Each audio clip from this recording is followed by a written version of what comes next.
నేను మాట్లాడొచ్చా అంకుల్? హాస్ని, ఒక నిమిషం ఉండు. నాన్న నేను వీడు నాకు వద్దు అంకుల్. నేను వెళ్ళిపోతున్నా.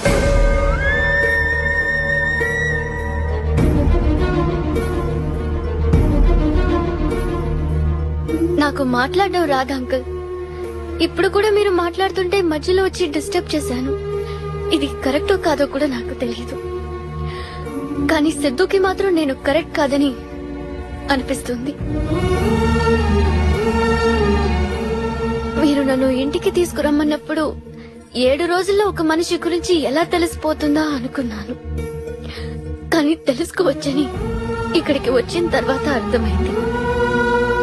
మీరు నా గురించి ఏం తెలుసుకున్నారో నాకు తెలియదు అంకుల్. కానీ సిద్ధు గురించి నేను చాలా తెలుసుకున్నాను. ఒకప్పుడు వీలైతే 4 మాటలన్నాడు. ఇప్పుడు అస్సలు మాట్లాడొద్దంటున్నాడు. ఒకప్పుడు సరదాగా మాట్లాడడానికి ఫోన్ చేసేవాడు. ఇప్పుడు తిట్టడానికి ఫోన్ చేస్తున్నాడు. ఒకప్పుడు నాలో ఏం నచ్చిందన్నాడో ఇప్పుడు అదే నచ్చట్లేదంటున్నాడు. అయినా సిద్ధు నన్ను తిట్టాడని వెళ్ళట్లేదు అంకుల్. ఇంతకు ముందు కూడా సిద్ధు నన్ను తిట్టేవాడు. అందులో ప్రేమ కనిపించేది. ఇప్పుడు అది లేదు.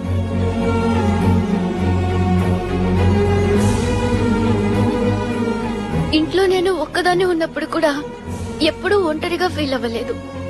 కానీ ఇక్కడ నా చుట్టూ ఇంతమంది ఉన్నా ఒంటరిగా ఫీల్ అవుతున్నాను.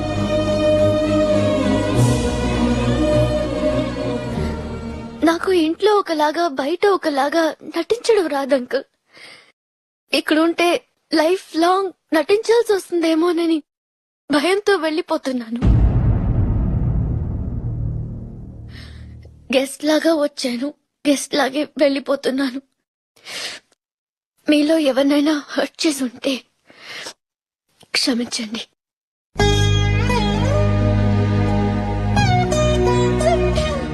Bye aunty.